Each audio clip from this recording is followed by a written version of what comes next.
All right, so think back to the 90s. The whole world was caught up in this huge war for gaming supremacy. But here's the thing. While most people saw it as this simple, two-sided fight, the battle in the UK, oh, that was something else entirely. And that's exactly what we're diving into today. Britain's completely unique 16-bit war. For pretty much everyone else on the planet, the 16-bit era boiled down to a really simple choice, right? It was a straight fight between two giants from Japan. You picked a side, you bought the t-shirt, and that was that. But in Britain, no way. The story was way more complicated. The battlefield looked totally different from anywhere else on Earth. Okay, so to really get why the UK's 16-bit war was so different, we've got to rewind a bit and look at what came before. See, while America was still trying to pick itself up after that huge video game crash, the gaming scene in Britain was already in the middle of a massive boom. Back in the late 80s, Britain was just flooded with these affordable home computers, like the Sinclair ZX Spectrum. And what that did was create this whole generation of self-taught programmers, these amazing bedroom coders. It meant that the public saw computers, not just consoles, as the main place to play games. So for them, the 16-bit era wasn't about recovering from a crash. It was just the next step, an evolution. All right, now let's get to the fight everyone remembers. When those 16-bit consoles finally hit the scene, oh man, the war between Sega and Nintendo in the UK was fought with this incredible intensity. But it had its own very distinct, very British flavor. So, Sega's Mega Drive, it lands first in 1990, and it was all about one thing: attitude. It was sold as the cool, rebellious choice, for the teenagers. It was powered by this super fast CPU that was perfect for awesome arcade action. And then, a full 2 years later, Nintendo's SNES shows up, and it's positioned completely differently. It's the more premium, the more technically advanced, and definitely the more family-friendly machine, with way better graphics and sound. And Sega's marketing, wow, it was just relentless. I mean, their aggressive pirate TV-style ads and those super witty slogans, they were legendary. They did such a good job positioning the Mega Drive as the machine for older teens and young adults, and it totally made Nintendo look like it was just for little kids.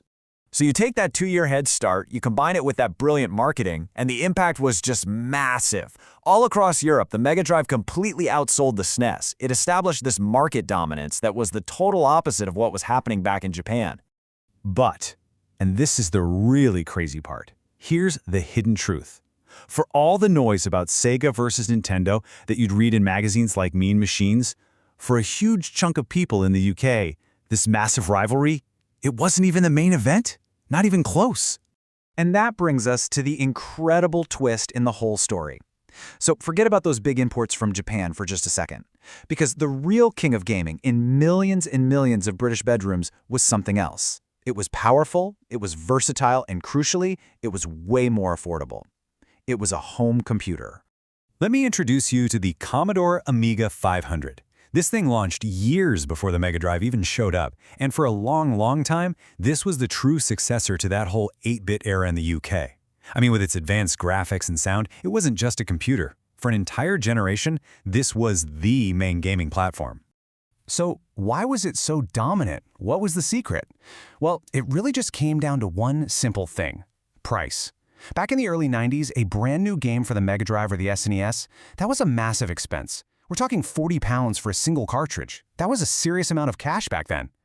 Now, compare that to the Amiga. The games came on floppy disks, and they were dramatically cheaper. I mean, often less than half the price of the console games. And that, right there, made gaming accessible to so many more people. And that really just shows you the power of the Amiga, doesn't it? It wasn't just the price, though. You had this huge library of games coming from a booming UK development scene, churning out classics like Sensible Soccer. And, well, let's be honest here, there was also a massive culture of playground piracy. Kids swapping copied games like crazy.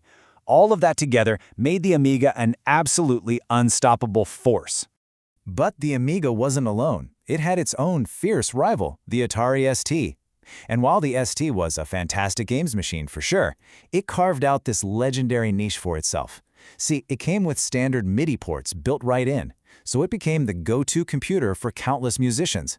It was literally the machine powering the UK's booming rave and electronic music scene in the 90s. Okay, so as the decade started to wind down, the market began to get, well, a little weird.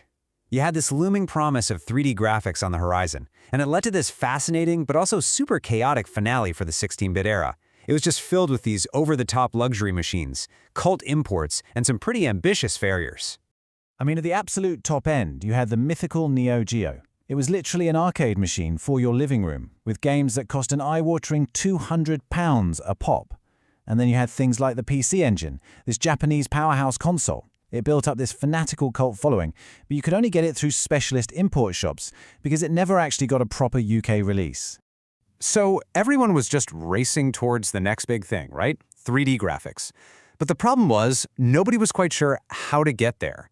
And all that uncertainty led to this really confusing and messy period of what you might call bridge hardware. In this period, it gave us some truly fascinating failures. You had the Atari Jaguar, which shouted about having 64-bit power, but in reality it was a nightmare for developers to work on. Then there was the Panasonic 3DO, sold as this multimedia dream machine with a price tag that turned it into a nightmare for anyone's wallet. Even Sega stumbled with the 32X, this really confusing add-on that came out right before their next big console was due. Oh, and Atari's ad campaign for the Jaguar was particularly infamous. Their whole slogan was, "Do the math." They were super aggressive about it, trying to convince everyone that their 16-bit consoles were totally obsolete. The only problem? That tactic backfired big time when Atari couldn't even get enough Jaguar consoles into the shops in the UK. And this right here, this captures a key theme of the whole era. Even on consoles that were, commercial failures, British developers were still creating absolute magic. A perfect example is Jeff Minter's Tempest 2000 on the Jaguar. People still talk about it as one of the greatest games ever made. It's this psychedelic masterpiece that just proved the UK's coding talent was absolutely world-class. So, when you look back at all of this uniquely chaotic, super creative, and incredibly competitive period, what's the lasting legacy for British gaming history? Well, the UK's golden age was really forged in this perfect storm. On one hand, you had the big, flashy console war between Sega and Nintendo, driving all the marketing and excitement. But underneath that, you had this deep-rooted dominance of home computers that created a massive and really knowledgeable player base.